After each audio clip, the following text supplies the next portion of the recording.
રાધે કૃષ્ણ મિત્રો, આપણી ચેનલ વ્રત સાધનામાં આપનું સ્વાગત છે.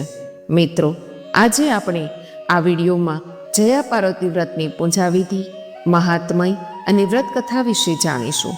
મિત્રો, હિન્દુ ધર્મમાં જયા પાર્વતી વ્રતનું ખૂબ મહત્વ છે. આ ઉપવાસ ભારતના ઉત્તરીય ભાગોમાં, ખાસ કરીને ગુજરાતમાં મહિલાઓ દ્વારા ઉજવવામાં આવતો 5 દિવસનો ઉપવાસનો તહેવાર છે. આ ઉપવાસ અને તહેવાર મૂળભૂત રીતે દેવી પાર્વતીના અવતાર દેવી જયા સાથે સંકળાયેલા છે. જયા પાર્વતી વ્રત એ 5 દિવસનો તહેવાર છે જે અષાઢ મહિનામાં ઉજવવામાં આવે છે. આ તહેવાર શુક્લ પક્ષની ત્રયોદશી તિથિથી શરૂ થાય છે અને કૃષ્ણ પક્ષની તૃતીયા તિથિથી 5 દિવસ પછી સમાપ્ત થાય છે. અપરિણીત સ્ત્રીઓ સારા પતિની કામના માટે આ વ્રત રાખે છે, જ્યારે પરિણીત સ્ત્રીઓ વૈવાહિક સુખ અને પતિના લાંબા આયુષ્ય માટે આ વ્રત રાખે છે. આ વ્રત જો એકવાર શરૂ કરવામાં આવે તો 5, 7, 9, 11 અથવા 20 વર્ષ સુધી સતત પાળવું જોઈએ. મિત્રો, આ વિડીયોને લાઈક, શેર અને કમેન્ટ કરી અમારી ચેનલ વ્રત સાધનાને સબસ્ક્રાઈબ કરી લેજો, જેથી કરીને આપને આવનારા નવા વિડીયોની માહિતી તુરંત પહોંચી શકે. ધન્યવાદ. હિન્દુ કેલેન્ડર 2025 મુજબ જયા પાર્વતી વ્રત અષાઢ શુક્લ પક્ષ ત્રયોદશી તિથિ 8 જુલાઈથી શરૂ થશે અને શ્રાવણ કૃષ્ણ પક્ષ તૃતીયા તિથિ 12 જુલાઈ પર સમાપ્ત થશે. મિત્રો, જયા પાર્વતી વ્રતનું મહત્વ જાણી લઈએ. મહિલાઓ સારા પતિની કામના કરવા માટે અને તેમના લગ્ન જીવનમાં સુખ અને પ્રેમને જાળવી રાખવા માટે જયા પાર્વતી વ્રત રાખે છે. એવું માનવામાં આવે છે કે જે લોકો ભક્તિભાવથી આ વ્રત રાખે છે તેમને ભગવાન શિવ અને દેવી પાર્વતીના આશીર્વાદ પ્રાપ્ત થાય છે. આ વ્રત પરિવારની સુખાકારી અને ઘરમાં સમૃદ્ધિ સુનિશ્ચિત કરવા માટે રાખવામાં આવે છે. જો ભક્તો ભક્તિભાવથી જયા પાર્વતી વ્રતનું પાલન કરે છે તો તેમની બધી ઈચ્છાઓ અને આકાંક્ષાઓ પૂર્ણ થાય છે.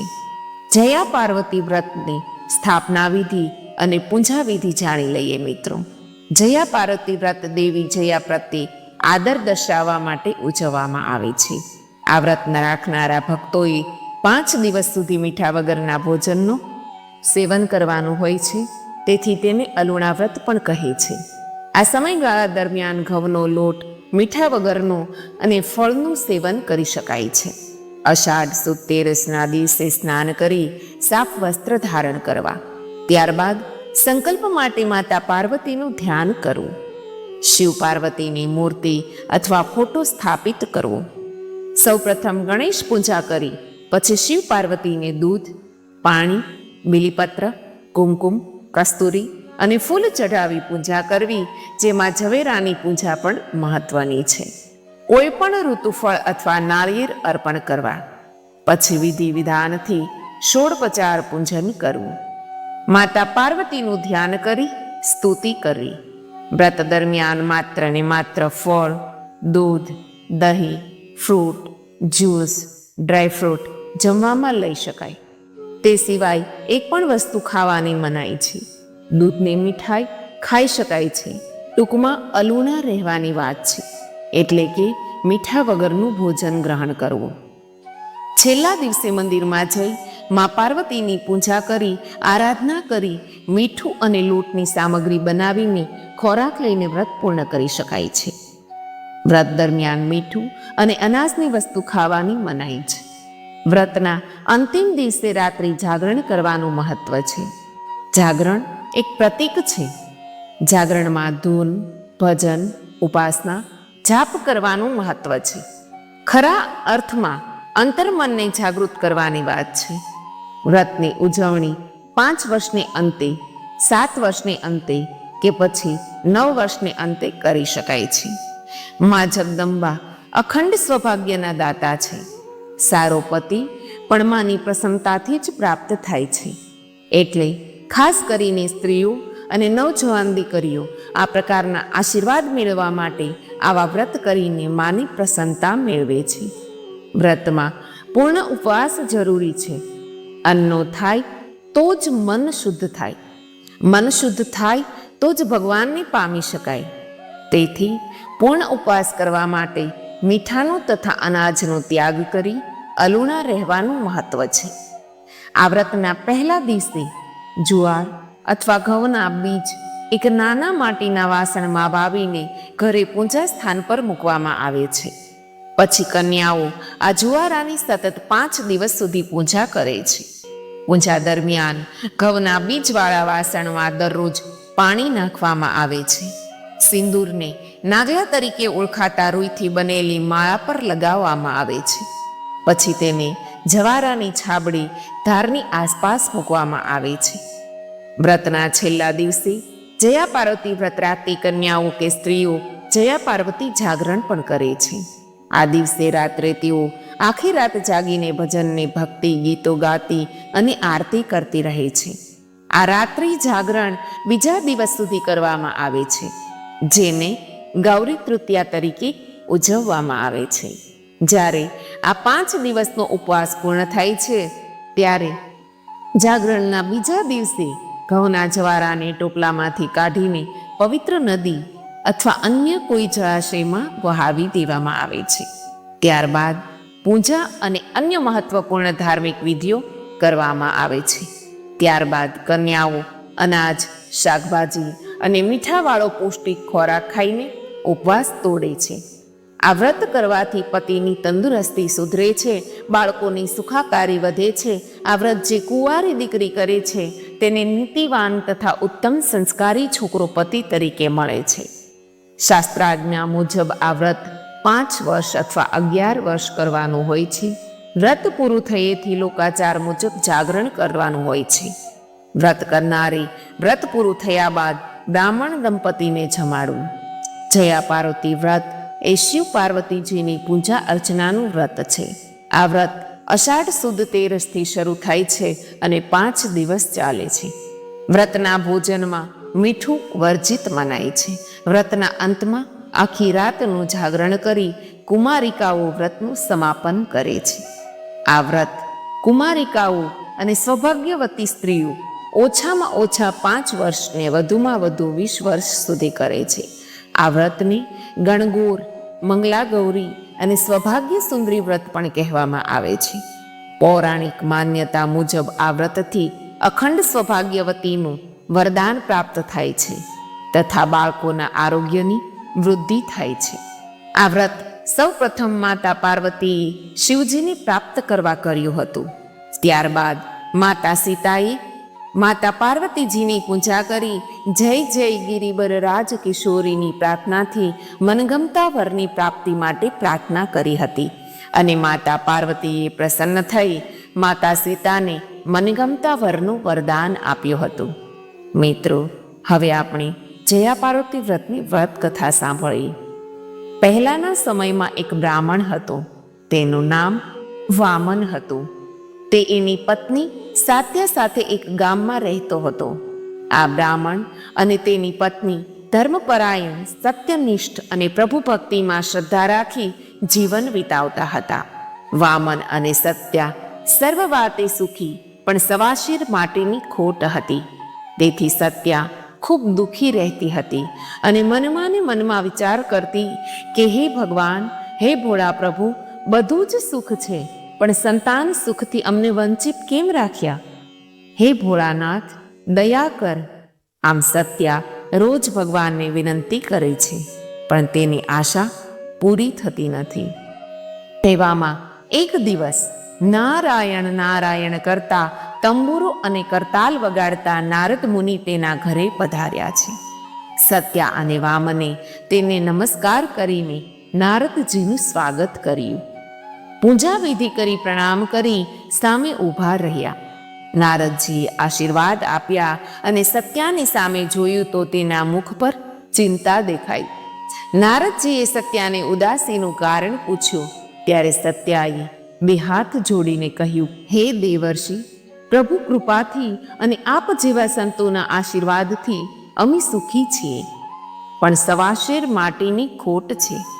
કૃપા કરી આપ અમને સંતાન પ્રાપ્તિનો ઉપાય બતાવો. નારદજીએ સત્યાની વાત સાંભળી ને કહ્યું કે હે વામન, સાંભળ, અહીંયાથી દક્ષિણ દિશામાં જા ત્યાં એક જંગલ આવશે. આ જંગલ બીલીનું જંગલ છે અને ત્યાં ભગવાન સદાશિવ સુકાયેલા બીલીપત્રના પાનના ઢગલામાં ઢંકાઈ ગયેલા છે. ત્યાં જઈ ઘણા સમયથી અપૂજ્ય રહેલા ભગવાન શિવની તું પૂજા કર, સેવા કર અને ભજન કીર્તન કર. ભગવાન સદાશિવ તો ભોળિયા ભગવાન છે. તારા ભક્તિભાવથી ખુશ થઈ જશે અને પછી તારું દુઃખ દૂર થઈ જશે. માટે ત્યાં જા અને એમની ભક્તિ કર. આમ કહી નારદજી તો નારાયણ નારાયણ કરતા પોતાના માર્ગે ચાલ્યા ગયા. બ્રાહ્મણ અને બ્રાહ્મણી નારદજીના વચનોમાં વિશ્વાસ રાખી દક્ષિણ દિશામાં ચાલ્યા જાય છે. ઘણે દૂર નીકળી જતા બીલીનું જંગલ દેખાયું. જંગલમાં આગળ જતા એક સ્થળે બીલીના સૂકા પાંદડાનો ઢગલો દેખાયો. પછી તો બંને પતિ પત્નીએ બીલીપત્ર દૂર કરી જોયું તો ભગવાન સદાશિવનું લિંગ ઘણા જ વખતથી અપૂજ્ય રહેલું દેખાય છે. આજુબાજુની જગ્યા સાફ કરી એક બાજુ નાની એવી ઝૂંપડી બાંધીને બેએ ત્યાં જ રહેવાનું રાખ્યું. ખરા અંતકરણથી ભગવાનની સેવા પૂજા કરે છે. આમ કરતા કરતા ઘણા દિવસો વીતી ગયા.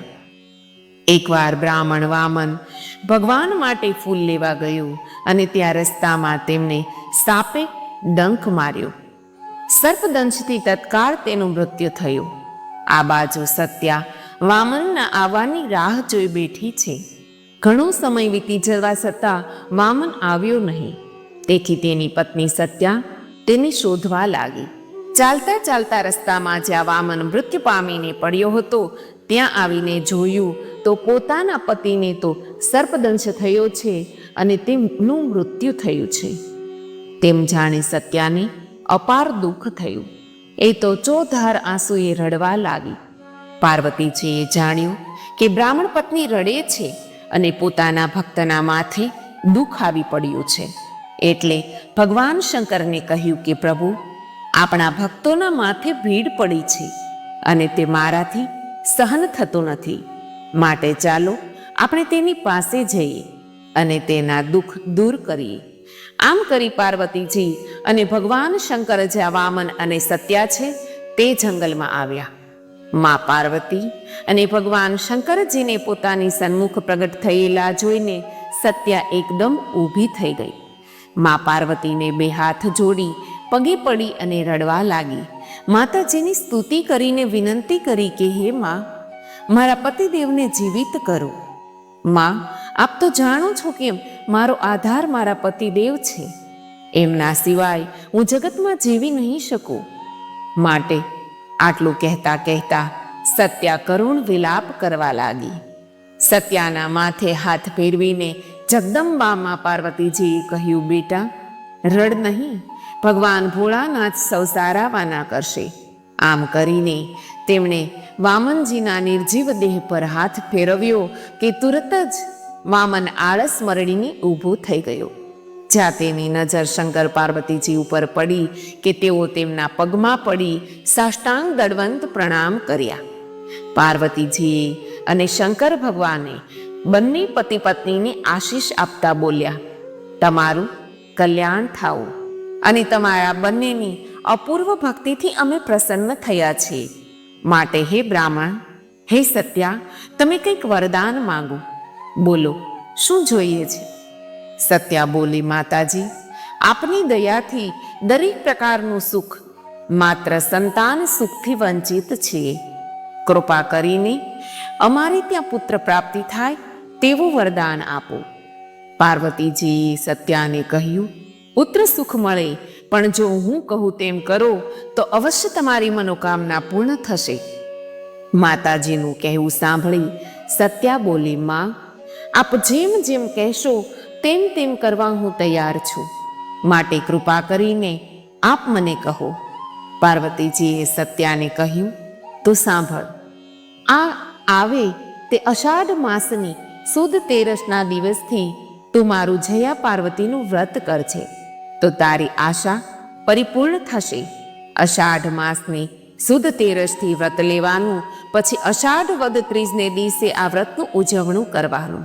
5 દિવસ સુધી એકટાણું કરવાનું. મીઠા વગરનું ભોજન જમવાનું. 5મા દિવસે ઉજવણું કરીને શક્તિ પ્રમાણે તેઓને વસ્ત્રાદિ સૌભાગ્ય અલંકારો આપવાના. આખી રાત જાગરણ કરવાનું. જાગરણમાં પ્રભુ ભજન કીર્તન કરવાના. આમ આ વ્રતનું વિધિ પ્રમાણે શ્રદ્ધા અને વિશ્વાસથી ઉજવણું કરવું, જેના પ્રભાવથી સ્વભાગ્ય અખંડ રહે છે, પુત્ર પ્રાપ્તિ થાય છે અને સુખ તથા શાંતિથી બાકીનું જીવન પસાર થાય છે. આટલું કહી માતાજી અંતર ધ્યાન થઈ ગયા. વામન અને સત્યાતુ માતાજીએ બતાવેલા ઉપાય સાંભળી ખુશખુશાલ થતા પોતાના ઘરે પાછા ફરે છે. પછી તો અષાઢ મહિનો આવ્યો, સુદ તેરસ પણ આવી અને સત્યાએ પાર્વતીજીએ બતાવ્યા પ્રમાણે વ્રત કર્યું અને વ્રતનું ઉજવણું પણ કર્યું. સૌભાગ્યવતી સ્ત્રીઓને જમાડી વસ્ત્રો તેમજ સૌભાગ્ય ચિહ્નો આપ્યા. આમ વ્રતના પ્રભાવથી વ્રતના ફળ સ્વરૂપે 9 માસ પછી સત્યાને પુત્ર અવતર્યો. આથી બંને પતિ પત્નીની ખુશીનો કોઈ પાર ન રહ્યો અને પછી તો ભગવાનનું સ્મરણ કરતાં કરતાં આનંદથી રહેવા લાગ્યા. પોતાના બાળકને જોઈને આનંદથી બાકીનું જીવન સુખમાં પસાર કરવા લાગ્યા. હે શંકર પાર્વતીજી, જેવા તમે વામન અને સત્યાને ફળ્યા, તેવા જ આ વ્રત કરનારને, આ કથા સાંભળનારની ઈચ્છા મનોકામનાઓને પૂર્ણ કરજો. મિત્રો, આ વિડીયોને સંપૂર્ણપણે જોવા માટે આપનો ખૂબ ખૂબ આભાર. રાધે કૃષ્ણ.